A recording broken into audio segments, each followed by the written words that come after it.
If you can find a broker that owns a laundromat, that's your guy or your gal, because they know exactly what needs to be done to make that laundromat increase revenue, improve it, and they know what a bad laundromat looks like as well.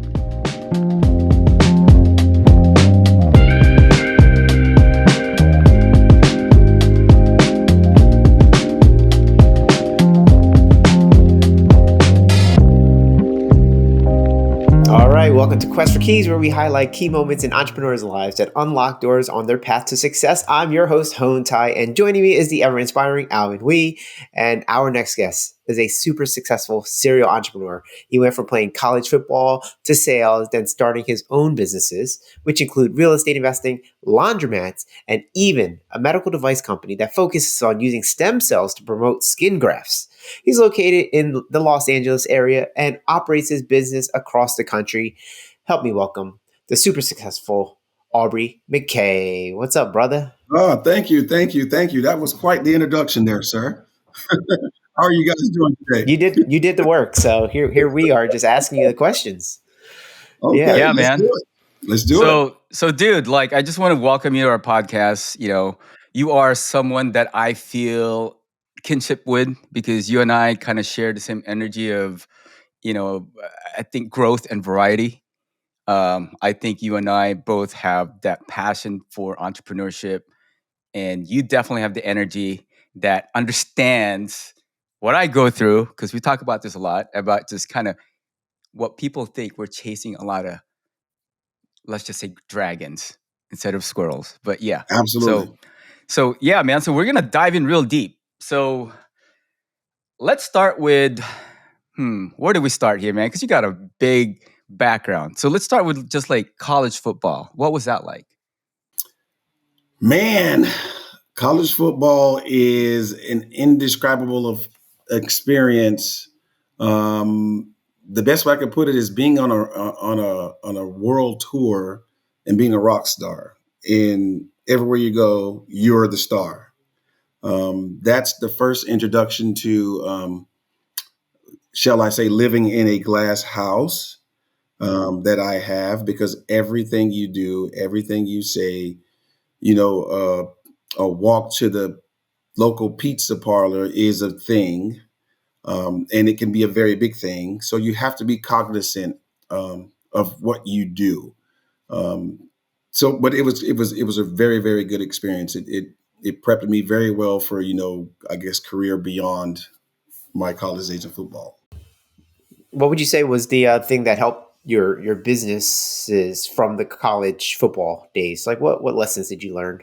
So believe it or not, sports and sports in general, not just football, baseball, basketball, it is a very, very strong correlation between sports and really, really high level success in sales for a lot of reasons. Because in sports, you have to do a lot of repetitive repetition. You are practicing and training when no one else is really looking. The football game itself lasts about 2.5 to 3 hours. And, football's in August, but we train year round. So it's repetitive training. You guys see 2 hours of us, at our best, but you don't see the 6 or 7 months previous to that we put in every single day of work.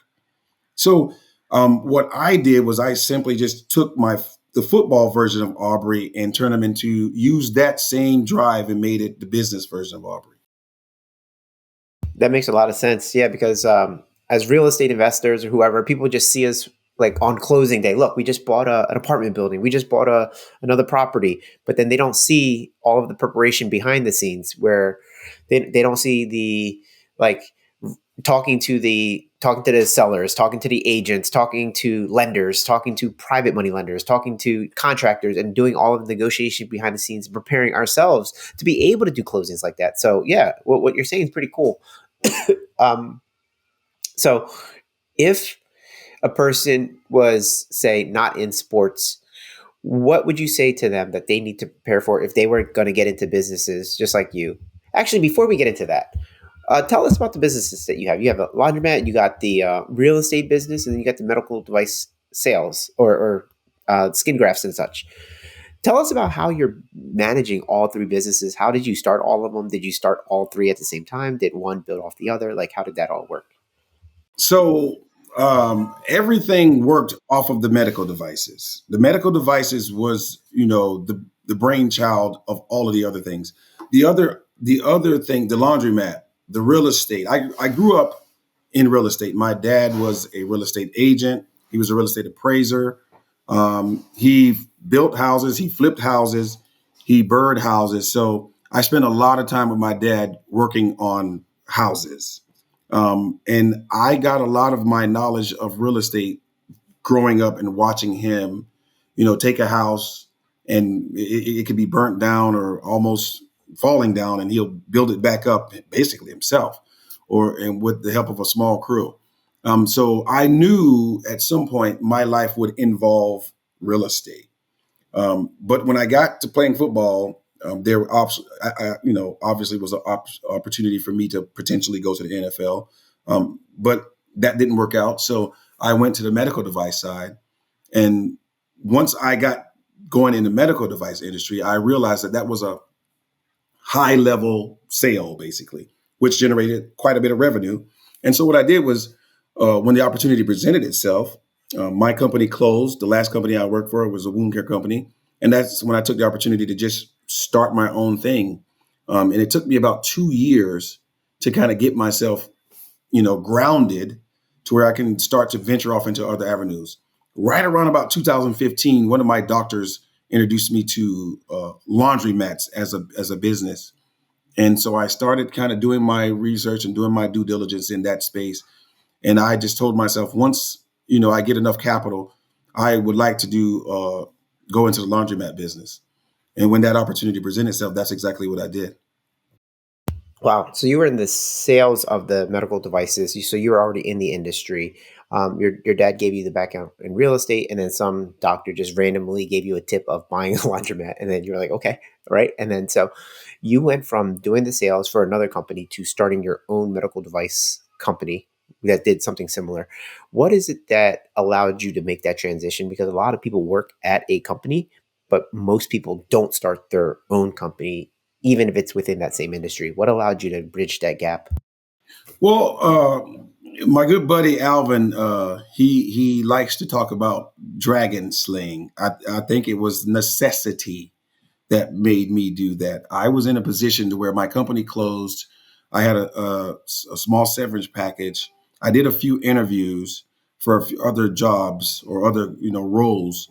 I was the top rep in the company at the time, and I did not feel like I was being offered the value of what I should have been paid compensation wise.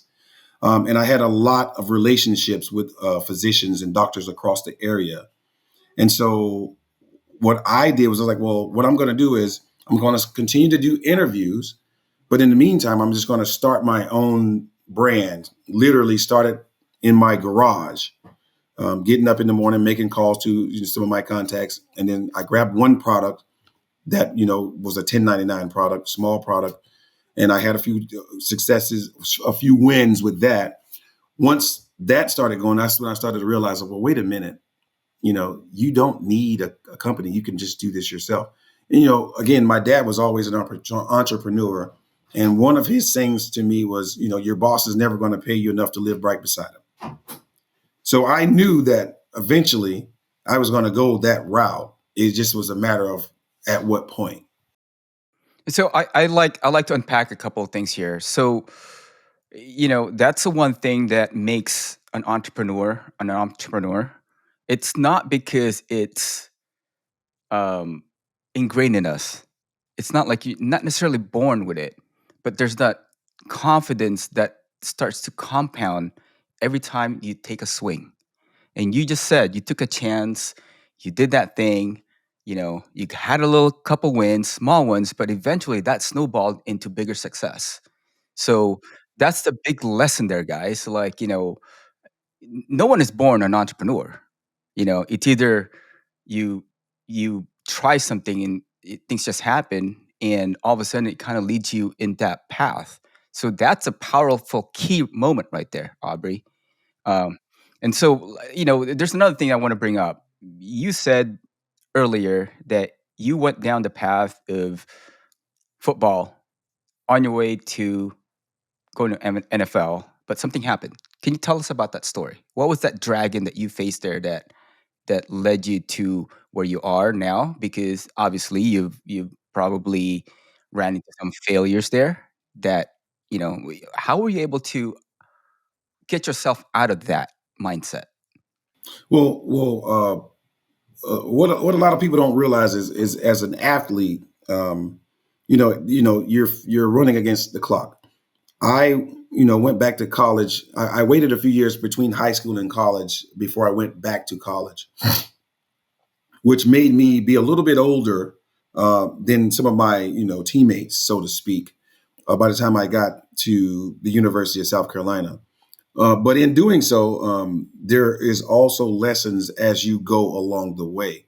And that's when I started to realize two things: that, yeah, I can play at any level. I'm definitely good enough. But also, I see other avenues that I would like to venture into business wise as well. So if this does not work, sales is an area that I feel like I'm very suited to go into because of my demeanor, my characteristics, the energy that I have. And so I wanted to tap into that in case the football didn't work. And so I was prepared for it to work or not. And even if it did work, in the NFL, it is the symbols for NFL means not for long. Uh, Basically, even if you play, the average player is only going to play 3.5 years. So, what are you going to do when football is done? And so, I prepared myself that I'm going to go into business and into sales um, if and when football is done. And so, I just tapped into that approach before I left the university, and so I was prepared. So that's a great thing to unpack as well, because being an entrepreneur is all about risk mitigation. And right there, you've been able to identify that, hey, if this doesn't work, I've got a backup plan. And a lot of people just focus on one thing, and when they do, and then they fail miserably at it, they get stuck, they get lost. You know, it's very fortunate that you had that awareness at that time. So what I just want to understand, like, your background, what gave you that mindset to be prepared to be there and just be thinking about backup plans? Is that something that you were always born with? Is that something you learned? I have to credit my dad for that one. My dad was a local politician and a real estate investor. So I grew up, very used to seeing him, fix on a house with some overalls on in the morning, and then go to the local city council meeting and balance the budget for the city in the evening. Sometimes he wore the same outfit that he was fixing on the house in, and sometimes he went home and changed and put on his suit and tie. So he was always two different or three different or four different people, given what the situation required. He owned multiple businesses. And so I watched him, transition from one thing to the next, to the next, to the next. And what I gained from that is you need to be doing multiple things. You need to be doing multiple things. And he was very big on not being lazy. And in sports, you can't be lazy because you have to go to practice and you have to go to film study. Then you have to go to class. Then you have to go to study hall. And you have to get up in the morning and do gassers, and you have to go to weight training. So you have a full day every day. And most people don't see that. So I was taught at an early age to just work harder than your peers. That's the key. Work harder. That's incredible, man. So just listening to you now, it reminds me of me when I was growing up, because I was in a high level competition with martial arts. So I think that the discipline comes in terms of that work ethic. And not only that, but you actually were able to identify early on that you had to have backup plans, man. That you had to have diversified things to make sure you're playing it safe for your future. That's amazing. When you transitioned from your sales role into actually owning the company, being a salesman versus running a company, which you may also be doing sales within your own company, how did that differ? Because I think a lot of people are going to struggle with making that transition because the dragon seems too large, where it's like, okay, I have the sales job. I can go make my money, but I don't have to worry about payroll. I don't have to worry about health insurance for everybody. I don't have to worry about filing with the government. I don't have to worry about insurances and all, they don't have to worry about anything for anybody else, right? But transitioning from that sales role to opening your own company where you are in charge and responsible for all of that stuff, how did you make that transition? And what can people learn from the experience that you had making that transition? So again, that's the dragon that was the scariest dragon I probably faced, and that's why it took me 2 years before I started to open up Pacific Coast Surgical to other reps. For 2 years, Pacific Coast Surgical was just Aubrey. It was just me, because I had an opportunity to pretty much go into a space that it seemed like an ocean at the time to me. And so um, my motto is, if it scares you, then you're going in the right direction, and you need to do it. And so once I got to that stage, I knew I couldn't go back, and I was terrified. And so I told myself, I was like, listen, I'm going to just build Pacific Coast with a one-man band. I'm going to do everything myself until I feel comfortable enough to open it up to others. And so that's what I did. It took me 2 years. Payroll was me. Marketing was me. Taxes was me and my wife. A shout out to my wife, because she was definitely going just as hard as I was to try to make the company what it is today. And I couldn't be more appreciative of her for that. But it was definitely tough. It was definitely scary. What were the specific things that you had to do within those 2 years before you started opening it up to other people? Well, the biggest thing that I had to realize is you're doing the exact same thing. You're just making it a company. You're just the boss now. I'm still making the phone calls. I'm still running the meetings. You're still doing the payroll, which is me basically.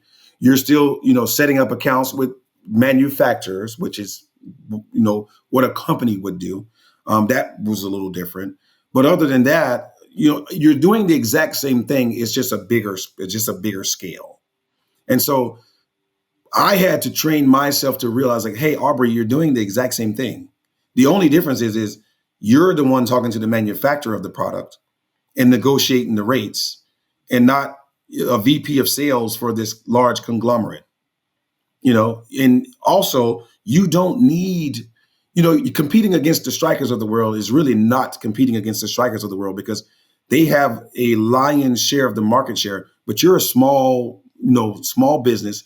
You don't need a lot of the market share to be highly effective.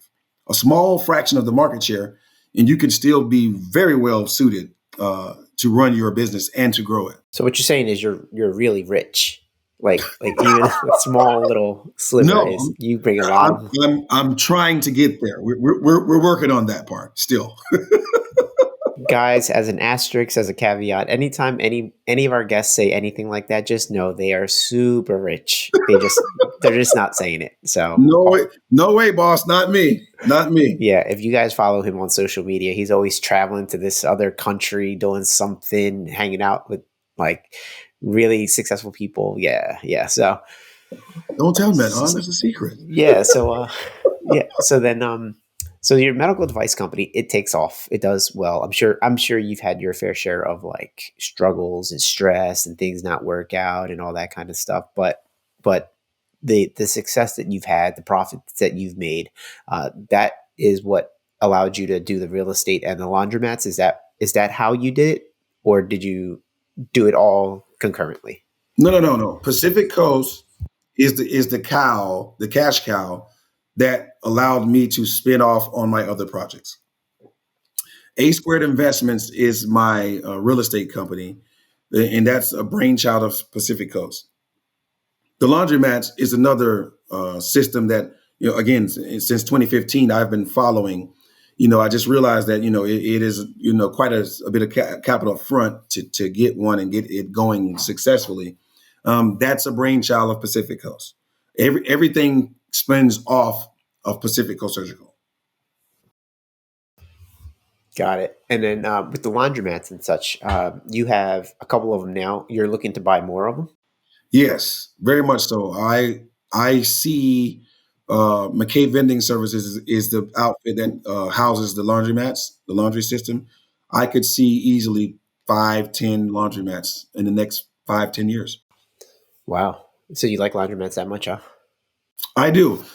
Couple that with I do have a couple of adult kids that they're trained in the family business of running the laundromat. So that is another driver for me to continue to grow that side of the house. So let's dive into that real quick, man, because family life is very important to all of us. You and I had conversations about kids, uh, and I've gotten advice from you about how to talk to my son about certain things that I'm dealing with him. But but you have an amazing way of teaching your kids about business, entrepreneurship. You put them in your laundromats, and let's break that down, man. Like, how did you even led to that, and what have you learned so far, and what can you teach our audience about that? Man, it's it's been quite the roller coaster ride with my kids. My son, he was already entering in college. I have a son and daughter the same exact age, 26 years old, both in college. I think my daughter was looking to do something more on the acting side, but my son was very much so tapped into, following right behind the business acumen that he saw me do. And so what the plan was, it just kind of happened to just work out just perfectly, was for me to get him on into real estate, because that's what I grew up watching my dad do, is to go into real estate. But I knew that Pacific Coast Surgical was starting to kind of take off. It took off a lot faster than I thought it was going to take off, and so that allowed me to pivot right into the space that I wanted to go into, was exploring the laundromat space. My son is an economics major. He went to Cal Poly, I think it's Cal Poly Pomona, and it literally just so happened it worked out perfectly. Right as he was getting ready to graduate was right when I was buying the first laundromat. And so he was already taking business classes for real estate. And so I said, "Hey, listen, why don't we do this? Why don't I have you do the operations for the laundromat?" So while we were going into underwriting on the first laundromat, I just gave him a job. I hired him just before he even graduated and had him go shadow the owner of the laundromat before we took it over for a whole month. So by the time we took over the laundromat, he knew the systems and processes of the laundromat. And then he also knew, some things that we should do to make it adjust it, to make it grow and make it better. And so, and I also had some ideas of what I thought we should do to make it grow and to make it better. And so it kind of just worked. It kind of just fit just like a glove, basically. And he took that thing and took that responsibility. He takes it very, very seriously. And my daughter, she took a job when she first graduated. She graduated first. She took a job down in San Diego, and then she moved back and joined the family business as well on the customer relations side. So with them two in there, they've systemized that laundromat to the T. Alvin's, he's been by there to see it. He's experienced it, the day-to-day operations of that first laundromat. And so what we're going to do is we're just going to take that and cookie cutter it. We're going to take that and implement that same strategy in every laundromat as we scale. So let's just dive into some context. I know usually we don't talk about numbers here, but a lot of our audience is learning real estate and also potential opportunities for additional types of business like cash flow. And laundromat is one of those mysteries that a lot of people don't really understand. So I know when I first visited your facility, I was totally impressed by how much cash was coming out of those things, man. Like just nonstop coins popping here and there. I'm like, holy crap, Aubrey, how much money do you make every week? And dude, So let's break down some averages here. I just want, I don't know if you're comfortable with it, but man, like I just want to inspire other people, man. So I'm asked away. You asked the question. I'm going to answer it to the best of my ability.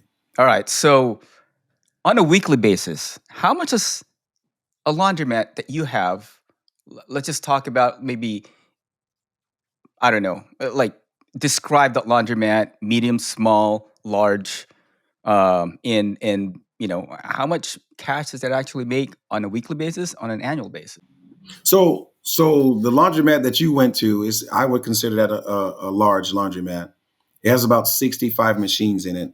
We do coin collections 2.5 times a week. So we'll do a coin collection on Monday. We'll do a small collection on Wednesday, because by Wednesday the bigger machines are already full. Excuse me. So we'll have to empty the bigger machines. We'll do another collection on Friday. By Saturday evening or Sunday morning, we would have to go back into the laundromat and do another semi collection to attach to Monday's collection on the bigger machines, because people love to use those big machines. When I took over the laundromat, the monthly revenue was right at about $27,000 a month in revenue. We are now up to upwards of $42,000 a month in revenue, just over $10,000 a week in revenue. And so, again, when I took over the laundromat, I saw ways that we could improve different little things, small things that were just being neglected. And having my son be in there for a month before we actually bought it further helped me see that, hey, yeah, we can make small adjustments here and increase revenue in this laundromat. What's the margins on a laundromat? Like someone like me, I have no idea. I've never looked at the financials of a laundromat. I don't know how much money you spend on repairing machines. I don't know that it's run by employees. I don't know any of the metrics behind that. So No problem. So again, laundromats was on my list. It was real estate. It was laundromats, and ironically, it was vending machines. Ironically, and I have all three. I started off buying real estate first. Then I bought a few small vending machines, and then I eventually built up enough capital to buy the laundromat. I pivoted from real estate to the laundromat because typical margins from what I'm seeing on a real estate transaction on an LP deal or a GP deal is about 8 to 12 to maybe 15%. Laundromats is anywhere from 20 to 50% cash on cash return margins. And so that's what made me pivot right into that space. Not to mention, laundromats have a failure rate of about 5%. Typically, they're 90 to 95% successful. Very, very safe investment to invest in. Very strong, very, recession proof, fireproof, anything, hurricane proof, regardless. A laundromat falls into one of those necessities with food, clothes, and shelter. You're going to wash those clothes no matter what's going on. Eventually you're going to have to wash your clothes. And so I felt very confident that I've done enough research and looked at enough, data to go ahead and confidently go onto that side of the house. got it. So let's say you're doing $10,000 a week in revenue. You're bringing home $3,000 to $5,000 per week in cash. Like that's your net take home every single week, right? And then what does it cost to get into something like that? Because I know buying businesses is a really hot topic these days, especially with like people like Cody Sanchez talking about buying businesses, and it always comes back to like, oh, I can buy a laundromat. I think laundromats it's like the gateway drug almost, right? It's like something that people can understand, and so they feel like they can actually do it. So like what are the numbers behind you actually buying it? How did you fund it? Was it just cash? What are some options that people have? So in this particular case, I went through a local broker. I started to build rapport with a broker. That was my first thing that I wanted to do: find a reputable broker, and one that actually had a laundromat, not one that was just selling one. I wanted to deal with someone who actually understood the ins and outs and everyday flow of laundromats. Found that gentleman. He presented the laundromat to me. It came in at about $600,000. So what I did was I took out a loan and I put 50% down on that. I put $300,000 down on that $600,000.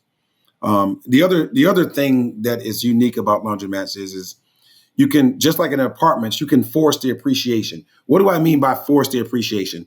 Well, if I get in there and I raise the price of the machines, let's say a typical wash is $5. If that machine goes from $5 to $5.50, the actual value of that laundromat just went up as well. So that was another uniqueness. And in addition to that, you can attach other services to the mat, like drop off, wash and fold. You can go pick up and delivery, fluff and fold. Those things were very attractive to me in also furthering, my, endeavors into the laundry space. Got it. And then you can also have like vending machines and arcade games and all that kind of stuff in there too. Yeah. So I have all of those things. I have vending machines in the laundromat. I have arcade machines, claw machines in the laundromat. I also have massage chairs in the laundromats. I have bubblegum ball machines in the laundromats and little cardstock machines in the laundromat as well. And I have an ATM in there. So everything in there makes money. It cash flows. Got it. I'm sure you sell detergent and dryer sheets and all those things. So we have a soap vending machine as well. That thing really cranks. Yes, we do. And let's not forget also there's a depreciation aspect of it, cost segregation, like aspect of Absolutely. this, which then balances your other business because you can then expense a lot of stuff. Absolutely. And Typical so laundromat is about 4 years of depreciation, give or take. And then as you get to that approach year number 4, you do things like buy brand new machines. That gives you more time on your depreciation. When you bought the laundromat and you bought it for $600,000, what was that a multiple of? Was that like a 3x multiple of EBITDA, or like how did that get priced? So in the laundry space, they do it a little different than probably what a normal business would do it. You could use that multiple, or what we like to do is we will take the net average of what's coming in, and you multiply that by 55 or 60, and then you work backwards from that number. Being that, okay, if you have a laundromat and it's making about $10,000 a month, you would take that and add times 60 to it, because 60 months is usually the term of a lease, basically. And then you want to take that number, and that tells you if the actual sales price is right about where it should be.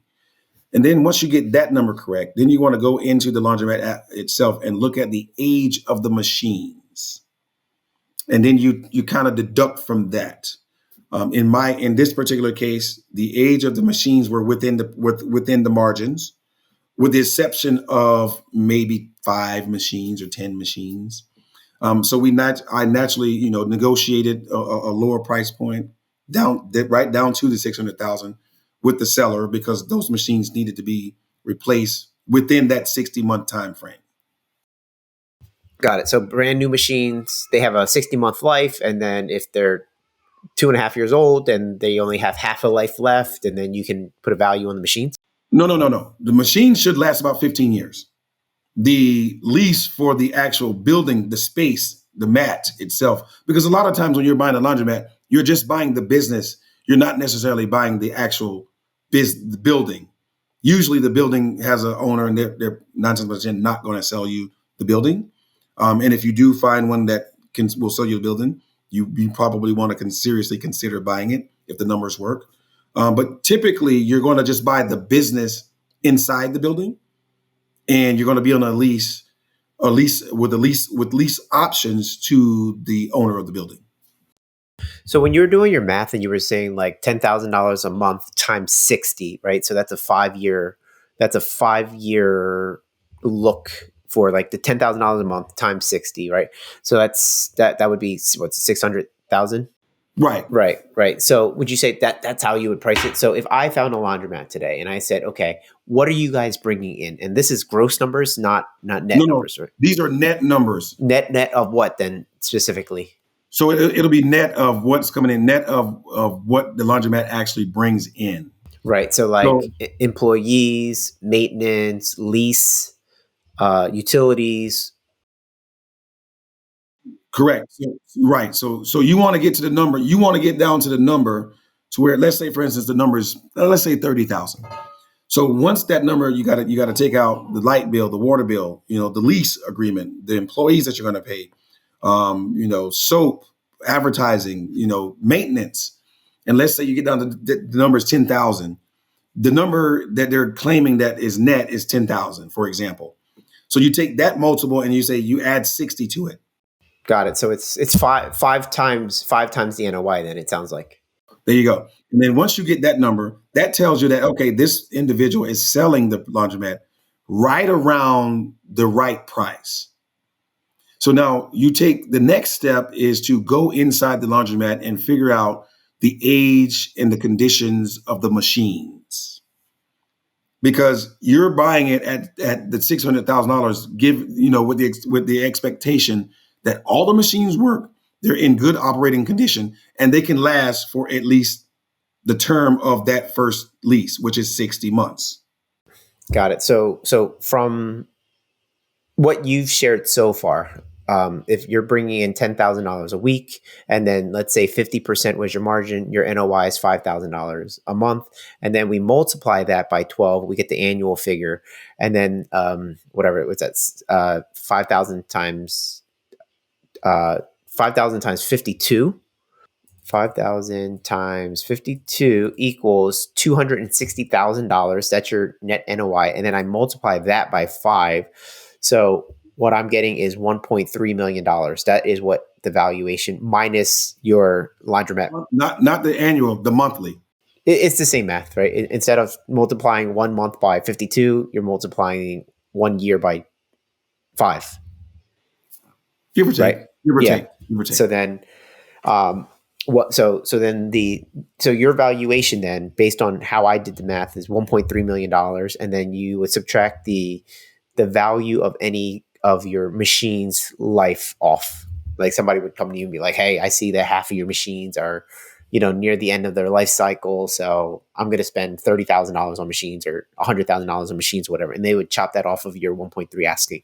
There you go. And that would be your sale price. And then you go down the list of other things that for instance, you may have a boiler that is outdated, and then you may want to update that to tankless. The boiler may be at its end of its life, and it might not last the life of that first lease. You want to deduct that. Your dryers may be sparking and old and need upgrading, and so you want to consider that as well. So you go into the actual business itself, and you start to kind of, you pretty much do a system check of every part of that business.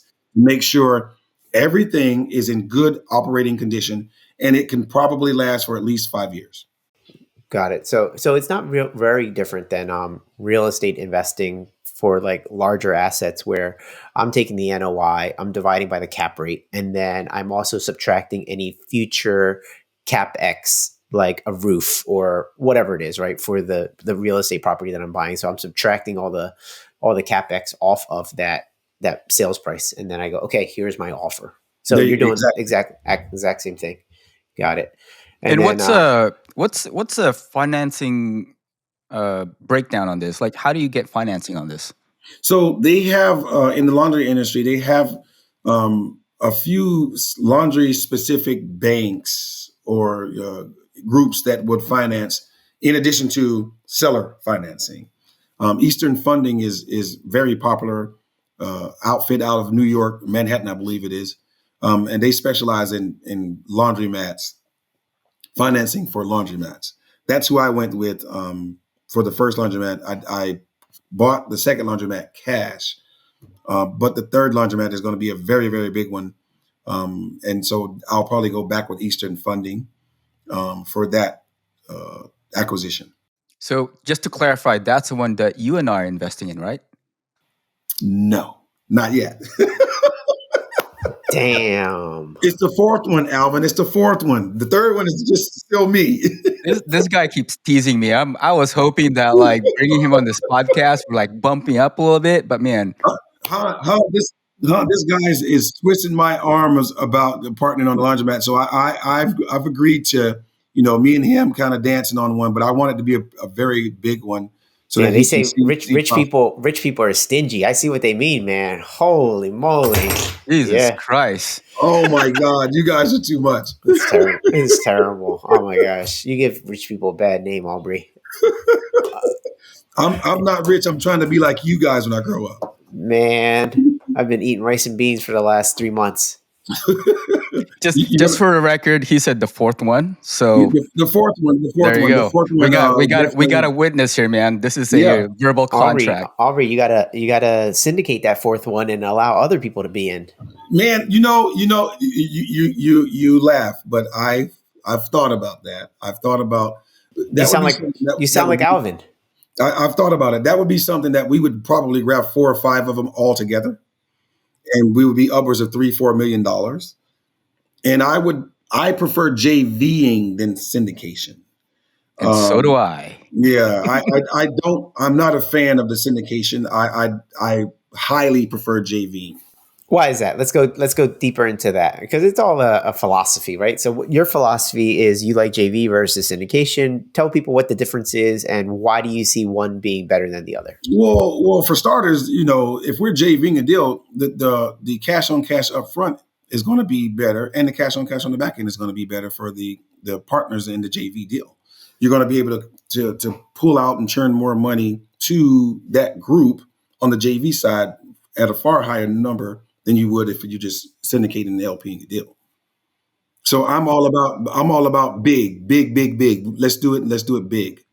Right. And then, but as a JV versus doing a syndication, that they're going to have like what they call like material participation. Would you expect other people to be operators or do something within the company that you're not handling? Is there something that you would expect from the other members who put money So, in? the beauty of me doing a JV deal with the laundromats is the other partners could be as hands on or as hands off as they would like to be. You could very much be a full participant in the day to day operations, or you could be, a quarterly visitor to the operation or a monthly visitor to the operation. The operation is the operation. We would systemize it so that you could have a clear visual uh, eye into the day to day operations, and you know exactly what to expect, and you would know, what the numbers are coming in, the margins, and everything else. So you could be either way. You could be very hands on or very hands off. It'd be up Right. They to would have the. a board member seat and There you it's go. just, yeah, There right you there. go. There's the There you go. material participation. You were saying something about the distributions on the front end and the back end and all that being higher for the JV. Why is that? Other than, let's say, the legal costs to start up the syndication, paying the lawyer for the SEC filings and whatever the Reg D filings, like why would the distributions be higher in the JV agreement versus the syndication model? Well, for starters, on a JV deal, I don't see myself doing partnerships beyond 4 people. So there's that. In a syndication, you may have 10 people, you may have 20 people. You're probably just putting a number up there. We need a raise of 500,000, a million, or $2 million, and you're just taking it in small increments of 50 to $100,000 or and up, donations or contributions from different LP partners. Whereas a JV, if we need that same $1 million, I'm like, okay, well, 4 of us need to come up with $250,000 or $300,000.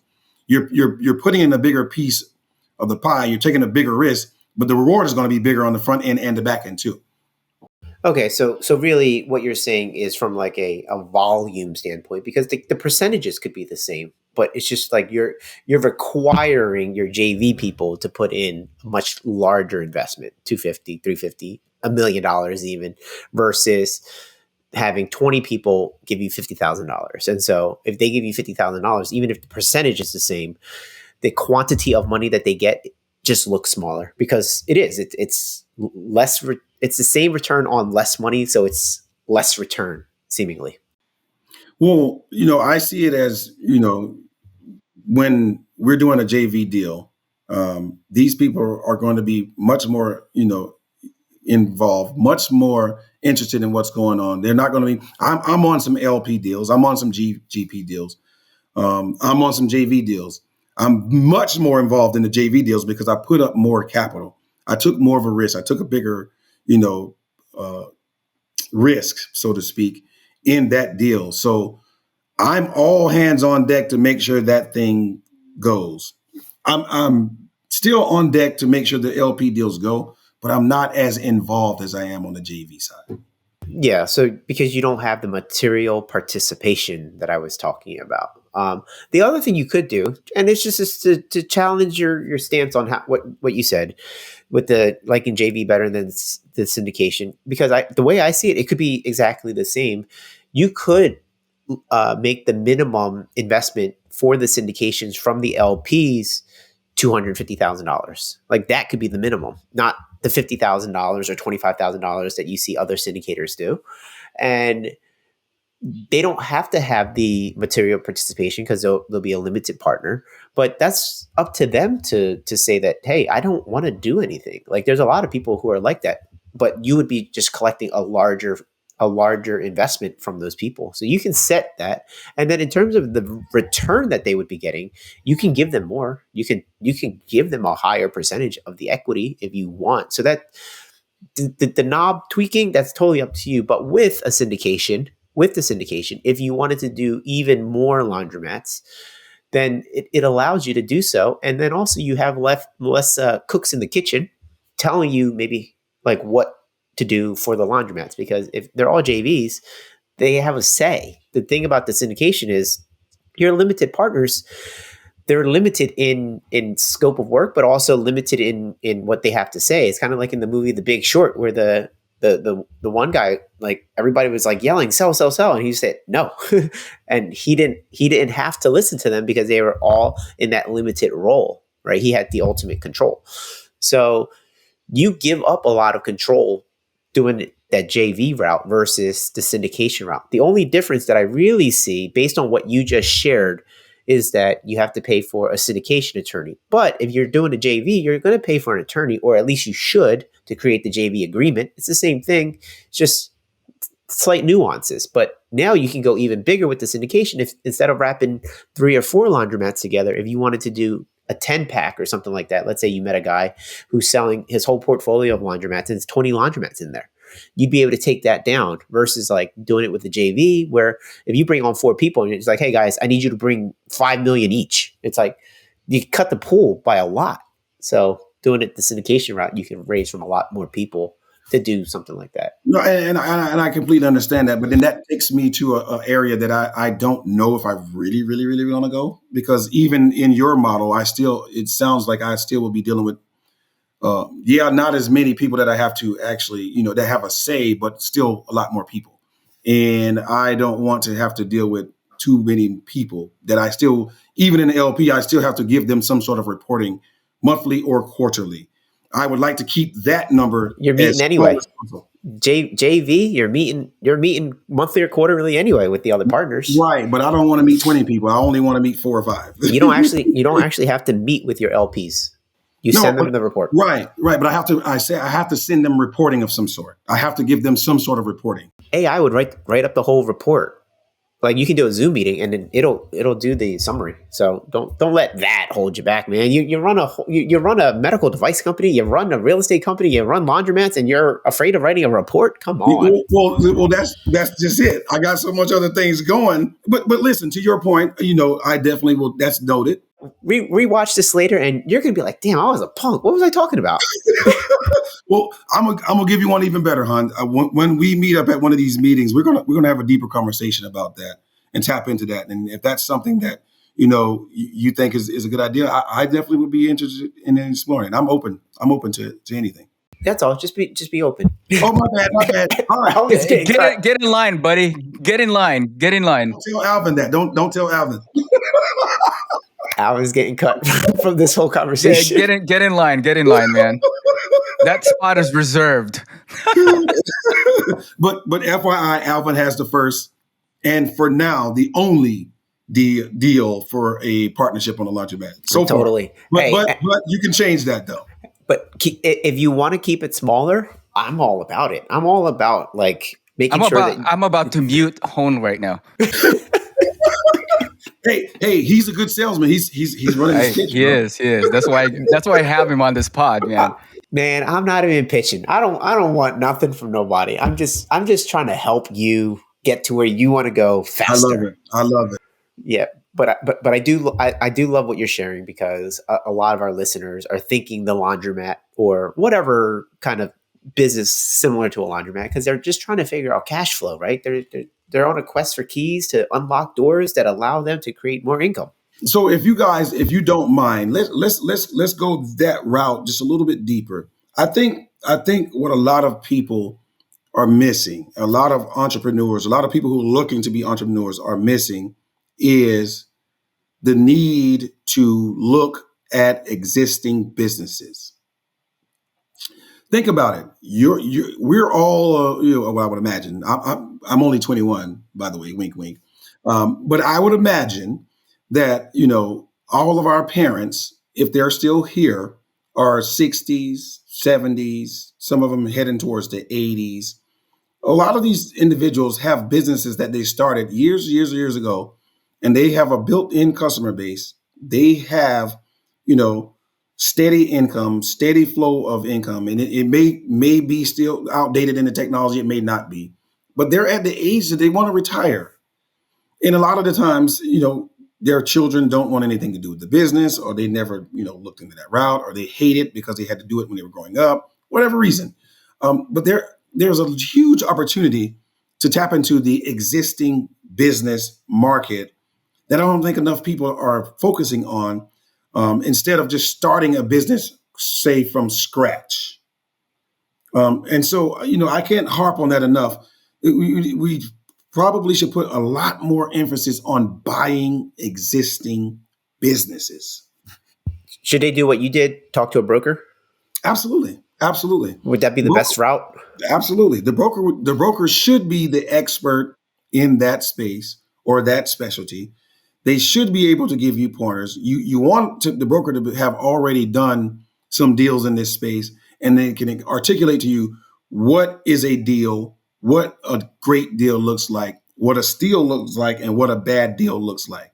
In particularly in the laundry space, you would want the broker to have owned a laundromat or currently own a laundromat, so that you can go in and see their operation and what makes their laundromat tick. If you can find a broker that owns a laundromat, that's your guy or your gal, because they know exactly what needs to be done to make that laundromat increase revenue, improve it, and they know what a bad laundromat looks like as well. That's an insight that I have not yet heard, which was find a broker with that business within their own portfolio. There's tons of brokers out there that will I'll find you any business you want. It's like, okay, find me the business that you have. Yeah, and that's what I do. So the first thing I'll say to a broker when they reach out to me is especially when it's a laundromat, I'll ask them, do you own a laundromat or have you ever owned a laundromat? If they say no, I'm like, well, I don't think this is going to be a fit for me, even though I know what I'm looking for. But I need your inside expertise in the space, not just, what was printed off and for you to kind of put back out, regurgitate and put back out to the masses. If you own a laundromat, let me pull up to your laundromat. Let me see what you're doing. Let me see what you believe are indicators for growth and expansion in the space. And then you tell me, how do you identify what a deal is and what a deal is not? That's really cool. It's like hiring a real estate agent that also owns real estate. There a lot you of go. agents do not. A ton of agents do not, and a handful do. So yeah, really, really good insight. Even in my real estate space, even that I own a real estate company called A Squared Investment. I try to work with real estate agents and brokers that do flips and burrs and wholesales on the side too, because again, they're going to be able to identify what's a deal, what's not a deal. They probably have partners and contractors and subcontractors that they work with that they prefer. They can point me to those gentlemen. That's a good one. That's a good one. They have the resources Yes. in that business. That's key. Well, you know what's crazy? It's like we spend so much time on your laundromat, and that's not even the cash cow, man. The cash cow could buy you like 20 laundromats cash. Yes. We didn't even talk to that, so maybe we'll have you on a future episode if you let us be partners in the future. We'll see. It's up to you. Alvin, I like Hoan. He's slick. He's very slick. Yeah, He's very slick. But look, you're super successful, super successful. And what we like to do is we like to talk to super successful guests about the triad of success. And that's where we believe that success is built on the three essential pillars. That's health, wealth, and relationships. So how have you in your own personal life balanced the three to have the incredible life that you have with the health, wealth, and relationships? Man, that's a very good question. As you know, I'm a former football player, so health is always near the top of my, mental space. If I go too long without movement or some sort of activity, my internal clock just kicks into football player Aubrey, and is like, hey, you need to get your butt back in the gym, or get back to going to working out, or get back to running, or get active, so to speak. So that part is high on my pendulum. But the beautiful thing about, what Pacific Coast has done for me and my family and allowed for me to do is to spend more time with my family, and give me back some time to do things with my family. Traveling is one of the things that I have picked up that I, really, really, really enjoy, that I'm pretty much addicted to at this point. And the beautiful part about it is I get to do it with my family. I get to take my kids on random trips across the world. I'm very big on history, art, and culture. Very big on those three things.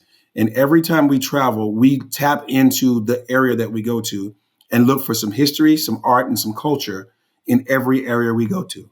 And that's been a thing that I want to continue into the future, and I plan on doing so. So it's gave me quite a strong bond with my family, my wife, and my kids. And we all, center around that, put in a lot of synergy energy around traveling and moving and spending time in different parts of the region on the planet. That's really nice. That's really nice to hear that you have that. It's almost like a tradition, if you will, right? And having that kind of thing be the anchor and the foundation for your family to all relate to. It's just like, oh yeah, let's go to this place. What are we doing? We're looking at art. We're looking at culture. We're looking at tradition. So it's nice that you have that. So keep that up. That's awesome. Thank you. That's I do awesome, man. appreciate it. Yeah. All right. Well, this was a good episode. Aubrey, there was a lot that we got to learn from you. Thank you. I hope I was able to answer all your questions. No, Something not else- even close, because we didn't have enough time to ask you all the questions. So But you guys did have good. to have me back. You got to invite me back. It depends on whether you are stingy or not. So Uh-oh. we'll see. We'll see. Han, we got to have a side conversation, dude. Yeah. I'll call you. You're kind of jealous over here, bro. I'll call you, and maybe we'll include Alvin, maybe not. We'll see. Uh-oh, Alvin. He's pushing. He's pushing pretty hard.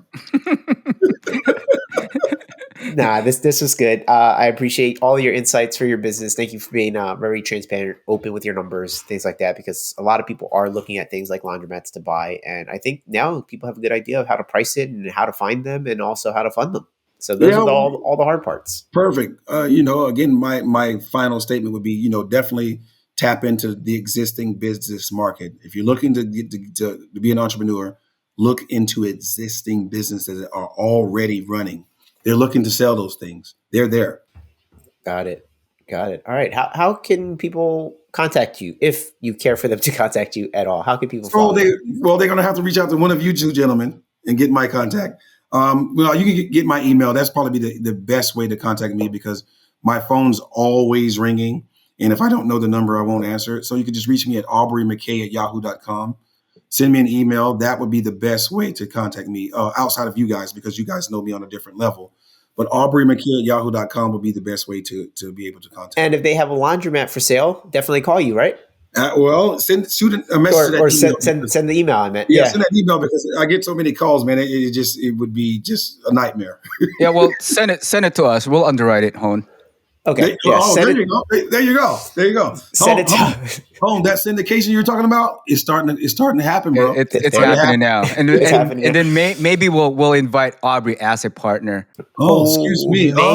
Maybe. Alvin, that's how you feel? And Aubrey, you're gonna have to bring the cash, man. Minimum investment's like 500 to $1 million.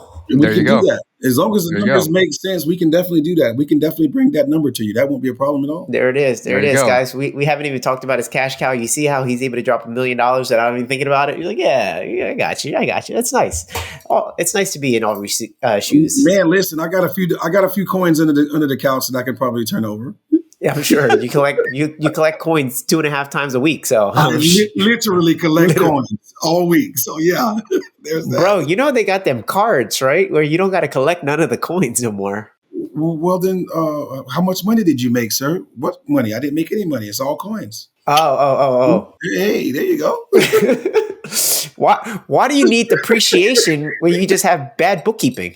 There you go. What money? I didn't make any.